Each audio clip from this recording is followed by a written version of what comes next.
आखिरी पैगाम वो कौन सा पैगाम था? सर कहाँ था? सजदे में। कहाँ था?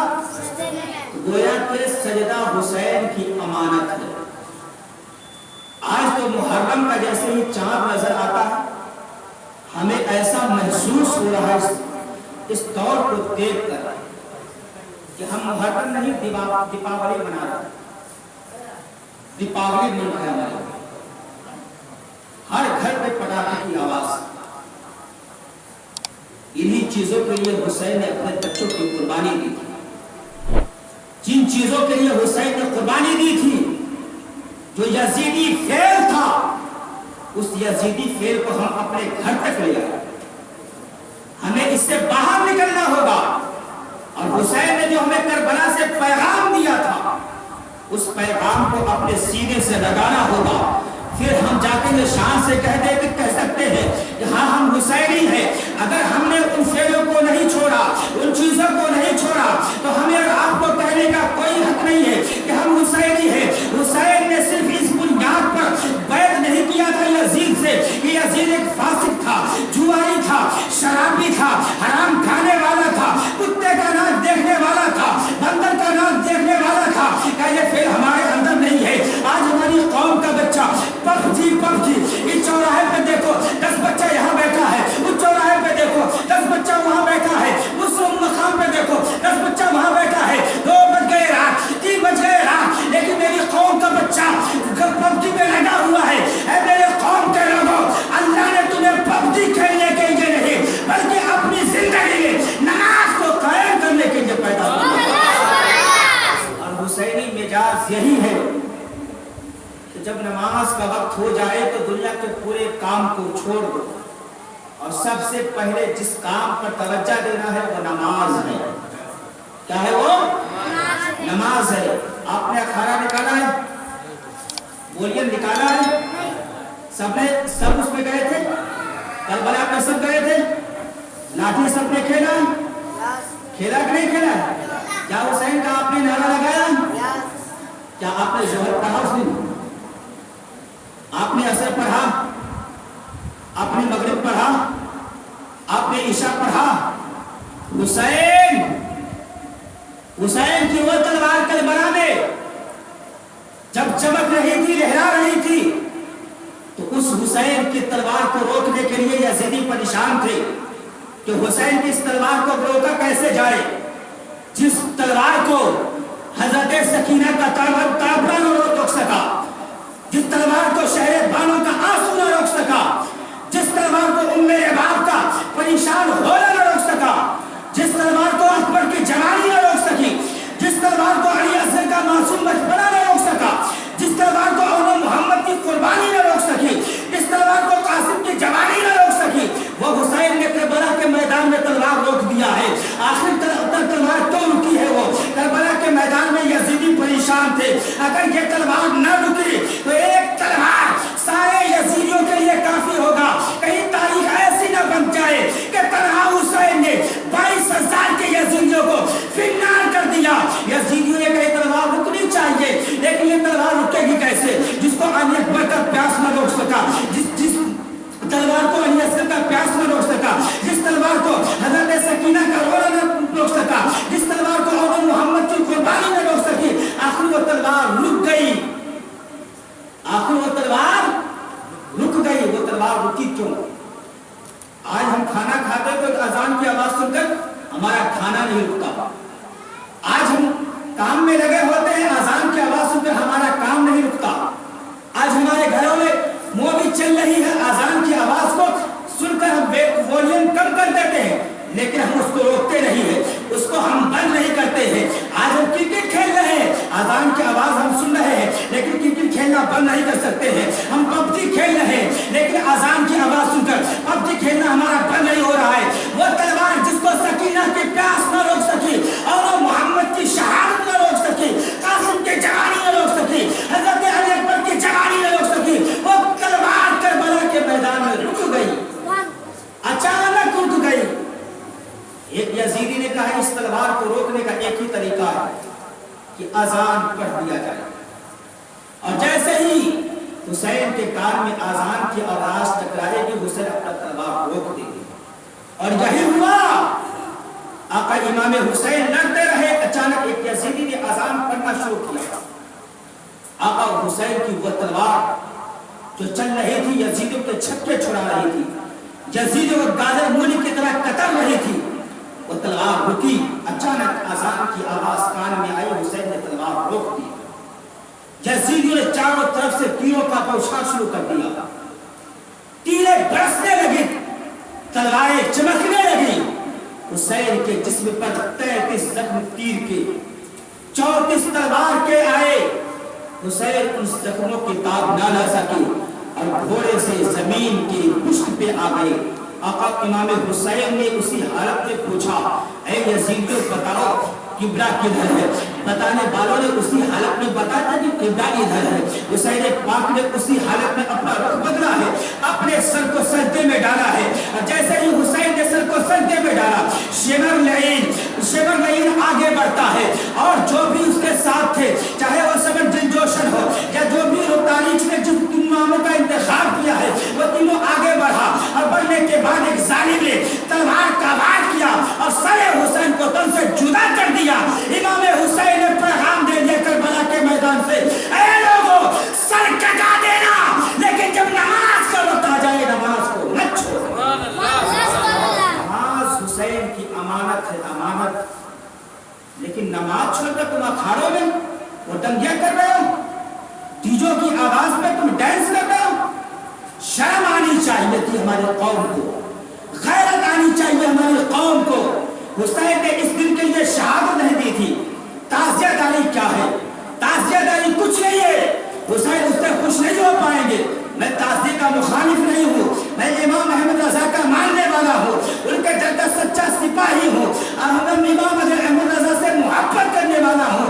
लेकिन जो ताज़ियादारी इमाम अहमद रजा ने बताया है, हमें वो ताज़ियादारी करनी है जो यजीदियों का फिर ताज़ियादारी है। वो ताज़ियादारी से हमें हमेशा के लिए रुक जाना हमारे देश के तरफ, वरना उसके वजह से हमारी दुनिया भी खराब होगी और आखिरत भी खराब होगी। ताज़ियादारी क्या है? ताज़ियादारी ये है कि ताज़िया बनाओ। कैसे ताज़िया?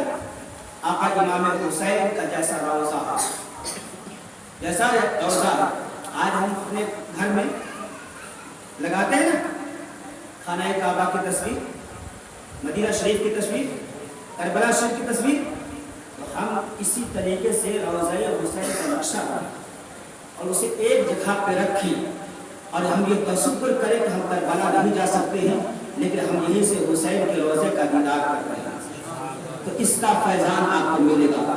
लेकिन शरीयत इसकी इजाज़त नहीं देती है कि उसे तुम अपने सर पे उठाओ, अपने कंधे पे उठाओ, गली गली घुमाओ, उससे उसके पीछे डीजे बजाओ, उसके पीछे ढोल और ताशे पीटो और वो दंगिया करो, डांस करो और उसकी आवाज़ पर आज हम अखाड़ों में जाते हैं ना, हमारा वजू होता है ना, हमारा गुस्ल होता है, हमारे बच्चे शराब तक पी के उसमें शामिल हो रहे हैं, सर पे टोपियां तक रही है और ताज़ियों का हम एहतराम करते हैं, इज्जत करते हैं, उसका अदब करते हैं। लेकिन जब हमारा शौक पूरा हो जाता है, हमारी तमन्नाएं पूरी हो जाती है, उसके बाद हाल क्या है? ताज़ियों की हालत जाकर देखो, कोई ताज़िया आज गंदी नालियों में पड़ी हुई है, कोई नदियों में पड़ी है, कोई खेत और खलिहान में पड़ी है। किसी ताज़िए पे बिल्ली पेशाब कर रहा है, तो किसी पे कुत्ता पेशाब कर रहा है, तो किसी पे सुअर पेशाब कर रहा है। क्या यही हुसैनियत है? किसी पे खाने काबा की तस्वीर है, किसी पे गुंबदे खज़ा की तस्वीर है।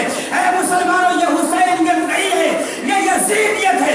जिस मुसल्ला पे खाने काबा की तस्वीर हो, जिस मुसल्ले पे गुंबदे खज़ा की तस्वीर हो, और उम्मा ने उस मुसल्ले पे नमाज पढ़ने से मना किया है, तो वो खाने काबा की तस्वीर उसे गंदी नालियों में फेंक दो।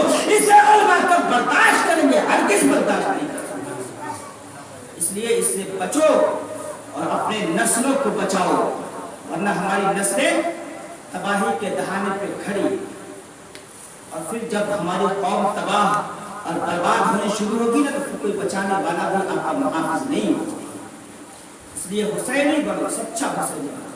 हुसैनियत है, मैं कहाँ से शुरू करूँ मुझे खुद पता नहीं, 1 से 1.5 घंटे में मैं क्या क्या बोलूँ। लेकिन आओ मोहब्बत से सारे लोग दरूद पाक पढ़ो, अल्लाहुम्मा सल्ली अला सय्यिदिना शफीना मौलाना मुहम्मद वसल्लम।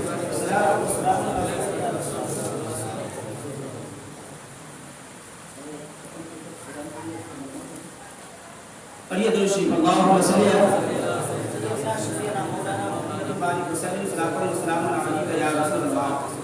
اللہ علیہ وآلہ وسلم. دو شعر آپ سماعت کریں.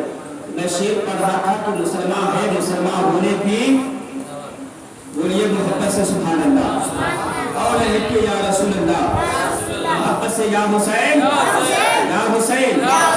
مسلمان ہے مسلمان ہونے کی پہچان رکھتے ہیں زباں پہ کلمہ طیب ہونٹوں پہ قرآن رکھتے ہیں زباں پہ کلمہ طیب ہونٹوں پہ قرآن رکھتے ہیں اور زمین و آسمان بھی کانپ جاتے ہیں جو سن کر کے ہم اپنی نعرہ تکبیر میں وہ جان رکھتے ہیں ہم اپنی نعرہ تکبیر میں وہ جان رکھتے ہیں اور خطائیں معاف ہوئی آدم کی جن کے صدقے محبت سے بولے سبحان اللہ خطائیں معاف ہوئی آدم کی جن کے صدقے میں ہم اس اللہ کے محبوب پہ ایمان رکھتے ہیں ہم اس اللہ کے محبوب پر ایمان رکھتے ہیں کہ حسین ابن علی سے سب سیکھا ہم نے اے بیدم کلا کرتے ہوئے ہونٹوں پہ مسکان رکھتے ہیں کلا کرتے ہوئے ہونٹوں پہ مسکان رکھتے ہیں. اور حسین ہے کیا شاعر کہتا ہے کہ جمال احمد مختار کو شبیر کہتے ہیں. محبت سے سارے لوگ بولے یا حسین یا حسین. جمال احمد مختار کو شبیر کہتے ہیں جلال حیدر کرار کو شبیر کہتے ہیں. اور یہی تو کربلا سے آج بھی آواز آتی ہے اے خدا کے شیر کی للکار کو شبیر کہتے ہیں شیر کی للکار کو شبیر کہتے ہیں. یہی تو کربلا سے آج بھی آواز آتی ہے خدا کے شیر کی للکار کو شبیر کہتے ہیں. اور دو شعر اور کے جگر کے خون سے زہرا کا چین لکھتا ہوں. محبت سے سارے لوگ بولے حسینی تیور میں یا حسین یا حسین یا حسین یا حسین. جگر کے خون سے زہرا کا چین لکھتا ہوں شہ امم کا اسے نور عین لکھتا ہوں. اور یہی تو کربلا سے آج بھی آواز آتی ہے یہی تو کربلا سے آج بھی آواز آتی ہے یہی تو کربلا سے بولیے محبت سے سبحان اللہ. جگر کے خون سے زہرا کا چین لکھتا ہوں شہ امم کا اسے نور عین لکھتا ہوں. اور یا حسین ابن علی آج بھی تو زندہ ہے کچھ ایسا عشق ہے علی امام سے مجھ کو کچھ ایسا عشق ہے علی امام سے مجھ کو نئے قلم سے میں پہلے حسین لکھتا ہوں نئے قلم سے میں پہلے حسین لکھتا ہوں. اور محل سے ماں سے اختر سے نکلتا پانی. لوگ کہتے ہیں کہ اگر حسین کو اتنا پاور تھا کہ طاقت تھی تو جب کربلا کے میدان میں ان کے اوپر پانی بند کیا گیا امام حسین نے پانی کیوں نہیں منگا لیا؟ اب میں آپ سے پوچھنا چاہتا ہوں کیا حسین اگر چاہتے تو پانی منگوا سکتے تھے کہ نہیں؟ چاہتے منگوا سکتے تھے. ہمارا عقیدہ ہے کہ منگوا سکتے تھے لیکن حسین کربلا میں کرامت دکھانے کے لیے نہیں بلکہ استقامت کا جبلے طول بن کر گئے تھے کہ حسین اپنا سر تو دے دے گا اور سر دے کر اپنے نانا جان کا دل بچا لے گا. اس حسین کو ہم حسین کہتے ہیں اس حسین کو ہم حسین کہتے ہیں. حسین کسی ماڈل کا نام نہیں ہے دنیا کے کسی ماڈل کا نام حسین نہیں ہے بلکہ دنیا کے جس طبقے میں انسانیت پائی جاتی ہے انسانیت کے رول ماڈل کا نام حسین ہے. یہی وجہ ہے کہ جب ہمارا ہندوستان فتح ہوا انگریزوں سے آزاد ہوا تو جب گاندھی جی کا انٹرویو لیا گیا گاندھی جی سے پوچھا گیا گاندھی جی اب اتنے کم لوگوں کو لے کر نکلے تھے ہندوستان کو آزاد کرانے کے لیے کیا آپ کو یہ امید تھی کہ ہم ہندوستان کو فتح کر لیں گے؟ تو انٹرویو میں گاندھی جی نے کہا تھا مجھے افسوس تھا کہ میرے پاس حسین جیسا بہادر سپاہی نہیں تھا تو جس ہندوستان کو میں نے مہینوں کی مشقت کے بعد سالوں کی مشقت کے بعد سالوں کی محنت کے بعد میں نے آزاد کیا تھا. کاش میرے پاس حسین جیسے بہادر سپاہی ہوتے تو چند گھنٹوں میں میں ہندوستان کو انگریزوں سے آزاد کرا لیا ہوں.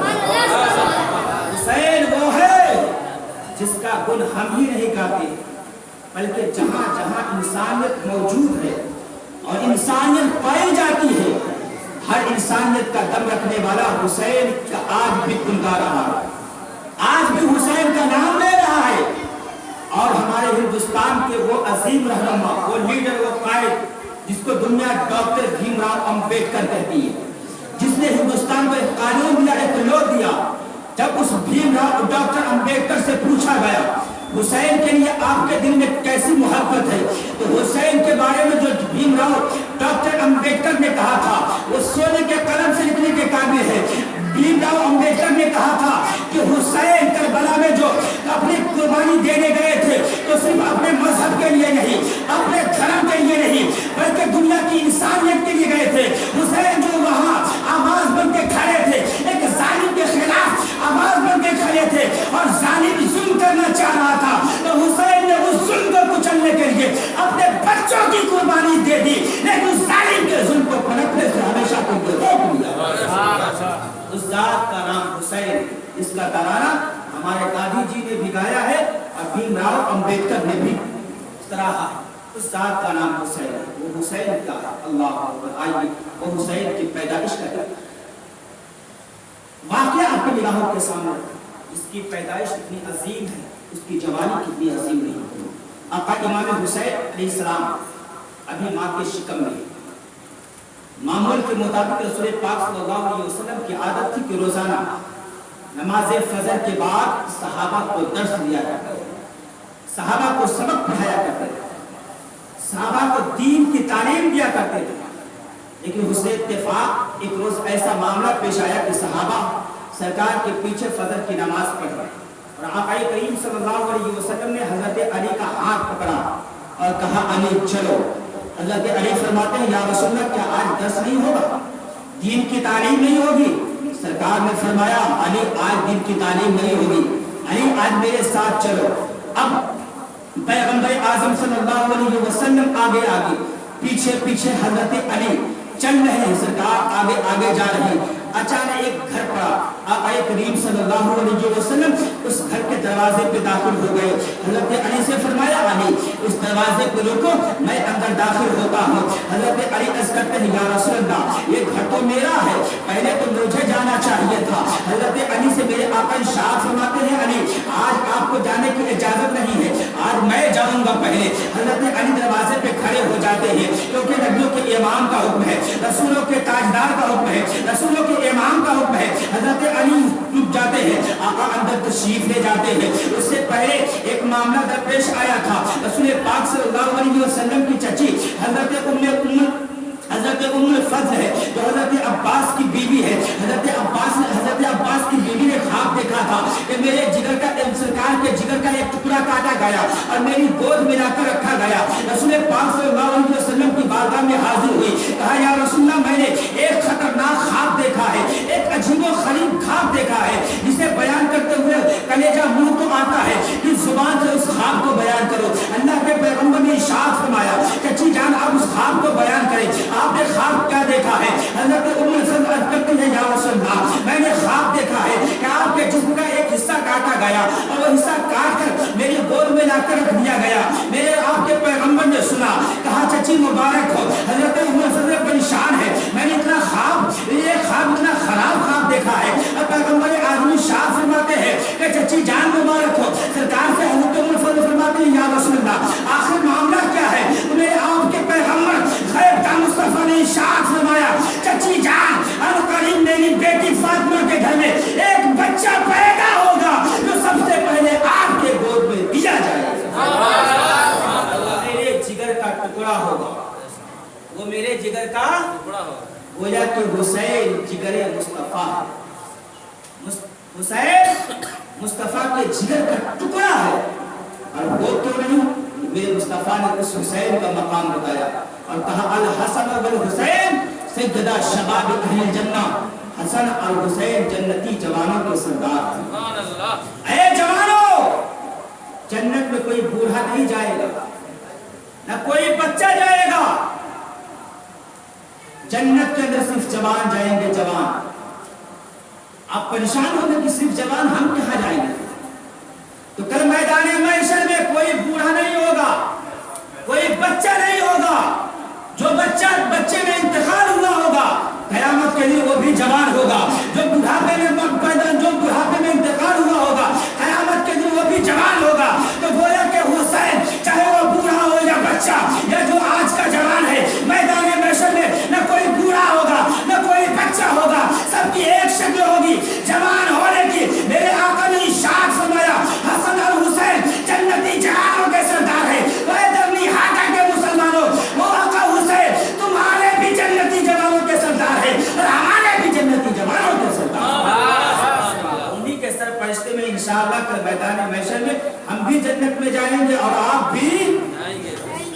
گے نا؟ جائیں گے نا؟ تو ہمیں کیا حسینی نہیں بن جانا چاہیے؟ بننا چاہیے کہ نہیں بننا چاہیے؟ جو ہمارے اندر خرافات ہیں، برائیاں ہیں، اس کو دور کرنا چاہیے کہ نہیں کرنا چاہیے؟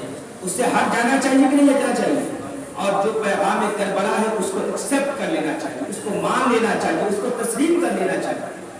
آقا امام حسین نے فرمایا چچی جان میری جگر کا ٹکڑا، جب وہ پیدا ہوگا تو سب سے پہلے آپ کے گود میں دیا جائے۔ آقا کریم صلی اللہ علیہ وسلم اندر تشریف لے گئے، آواز دی بیٹی فاطمہ، آواز دی بیٹی فاطمہ۔ حضرت فاطمہ کی آواز نہیں آئی، سرکار کی چچی حضرت ام الفضل آقا حسین کو اپنے گود میں لے کر سرکار کی بارگاہ میں حاضر ہوتے ہیں۔ یا رسول اللہ آپ کی بیٹی فاطمہ کے گھر کے اندر بھی بیٹا پیدا ہوا ہے۔ سبحان اللہ، یہ یا حسین یا حسین یا حسین یا حسین۔ سرکار نے فرمایا چچی جان جو آپ نے خواب دیکھا تھا کہ میرے جسم کا جو حصہ کاٹا گیا اور میری گود میں رکھا گیا، یہی وہ خواب کی تعبیر ہے۔ یہ حسین میرے جگر کا ٹکڑا ہے اور پیدا ہونے کے بعد سب سے پہلے آپ کے گود میں آیا۔ سب سے پہلے کہاں آیا؟ سرکار کی چچی حضرت ام الفضل کے گود، ٹھیک ہے؟ اس کے بعد حضرت ام الفضل سرکار کی چچی کہتے ہیں یا رسول اللہ آپ نے شریعت دیا، آپ نے اسلامی لو دیا، آپ نے اسلامی قانون دیا، آپ نے ایک دائرہ بتایا ہے کہ جب کوئی عورت اپنے بچے کو پیدا کرے گی، جب چاہے پیدائش ہوگی، جب کوئی عورت اپنے بچے کو جنم دے گی تو اس سے پہلے ان حدودوں سے گزرنا ہوگا۔ یا رسول اللہ آج غضب ہو گیا، آپ کی بیٹی فاطمہ نے ایک بچے کو جنم دیا جو ابھی آپ کے گود میں ہے، لیکن اس بچے کے پیدائش سے پہلے نہ کوئی ناپاک قطرہ، نہ کوئی پانی کا آمیزش، نہ کوئی رطوبت۔ یا رسول اللہ یہ بچہ کیسے پیدا ہو گیا؟ نہ بچے کے پیدائش سے پہلے کوئی گندا خون، نہ بچے کے پیدائش کے بعد بھی کوئی گندا خون۔ یا رسول اللہ یہ بچہ کیسے دنیا کے اندر آ گیا؟ آپ نے قانون دیا ہے کہ جب عورت کوئی بچے کو جنم دے گی تو ان مرحلوں سے گزرے گی۔ یا رسول اللہ آپ کی بیٹی نے بچے کو جنم دیا ہے، لیکن ان مرحلوں سے آپ کی بیٹی فاطمہ گزری نہیں ہے۔ میں نے دیکھا ہے وہاں پانی کا کوئی قطرہ نہیں ہے، کوئی خون کا عطر پتا نہیں ہے۔ یا رسول اللہ یہ بچہ کیسے پیدا ہو گیا؟ میرے آپ کے پیغمبر نے اپنے چچے سے کہا چچی جان آئیے میرے ساتھ۔ حضرت ام الفضل سرکار کے پیچھے جا رہی ہے، سرکار ایک باغ کے اندر تشریف لے گئے، ایک پھول کی کلی کو توڑا، ایک پھول کو توڑا اور توڑنے کے بعد کہا چچی جان یہ بتائیے میں نے اس پھول کو توڑا ہے، کیا اس پھول کو توڑنے سے پہلے کوئی پانی آیا ہے یا بعد میں کوئی پانی آیا ہے؟ حضرت ام الفضل عرض کرتے ہیں یا رسول اللہ یہ تو پھول ہے اور پھول کو توڑنے سے پہلے دنیا کا نظام ہے، نہ کوئی پہلے پانی آتا ہے نہ بعد میں پانی آتا ہے، اس کا کیا مطلب ہے؟ تو میرے آپ کے پیغمبر نے ارشاد فرمایا اے چچی جان آج دنیا کے پھول دنیا کے باغ میں پھول نہیں کھلا ہے بلکہ آج جنت کی کالی میں پھول کھل گیا ہے۔ میرا بیٹا حسین یہ صرف دنیا کا پھول نہیں ہے، حسین جنت کا پھول بن کر آیا۔ سبحان اللہ سبحان اللہ، حسین جنت کا پھول بن کر آیا، وہ حسین ہے۔ اب وہ حسین اپنی زندگی آگے بڑھا رہا ہے، دھیرے دھیرے آگے بڑھتی چلی جا رہا ہے۔ ایک وقت آتا ہے آقا کریم صلی اللہ علیہ وسلم مسجد نبوی میں سرکار امام حسین کا بچپنا، حضرت امام حسین رضی اللہ تعالی عنہ مسجد نبوی میں تشریف لے جاتے ہیں۔ سرکار نے حضرت امام حسین کو آتے ہوئے دیکھا، سرکار جمعہ کا خطبہ دے رہے ہیں، حضرت ابو بکر صدیق موجود ہے، حضرت عمر فاروق اعظم موجود ہے، حضرت عثمان غنی موجود ہے، حضرت مولا علی موجود ہے، حضرت ابو طلحہ موجود ہے، حضرت سعد بن ابی وقاص موجود ہے، بڑے بڑے اجلہ صحابہ موجود ہے۔ لیکن سرکار نے حضرت ابو بکر سے نہیں کہا کہ ابو بکر حسین کو اٹھاؤ میرے مجھ تک لے کر آؤ، کسی صحابہ سے کہہ سکتے تھے کہ حسین کو گود میں اٹھا کر میرے پاس پہنچا دو، کسی صحابہ سے میرے مصطفیٰ نے نہیں فرمایا، بلکہ سرکار نے حسین کی محبت میں جمعہ کا خطبہ بند کر دیا، جمعہ کا خطبہ بند کر دیا۔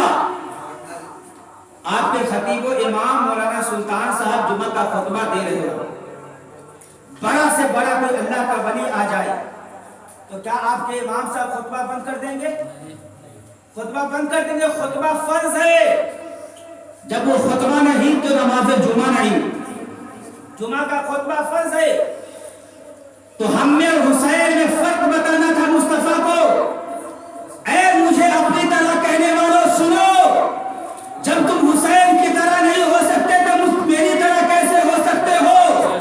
آج نجد کی کچھ بدماش اولاد، امریکہ کے دلے، امریکہ کے حرام خور اولاد، کچھ لوگ کہتے ہیں کہ نبی ہماری طرح ہے، نبی ہمارے بڑے بھیا کی طرح ہے. نبی کی اتنی تعظیم کرو جتنے اپنے بھیا کی تعظیم کرتے ہو. میرے مصطفیٰ نے پیغام حسین دیا، عظمت حسین بتایا.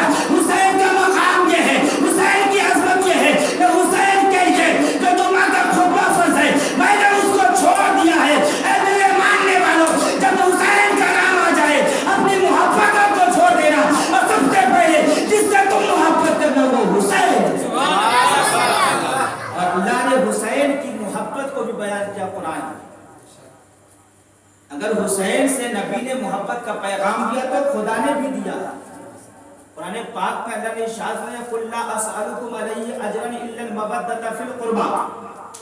اے لوگوں، میں نے جو کچھ تمہیں دیا ہے میں اس پر کوئی مواخذہ نہیں کرتا، اس پر کوئی ڈیمانڈ نہیں کرتا، اس کی کوئی قیمت نہیں مانگتا. میں نے دکان دیا، مکان دیا، اولاد دیا، مال دیا، سب کچھ دیا، عزت و شہرت دیا، اس پر میں تجھ سے کچھ نہیں مانگتا. الا مگر ہاں الا المودۃ فی القربى، میں اتنا چاہتا ہوں کہ تم میرے نبی کے اہل بیت سے محبت کرو.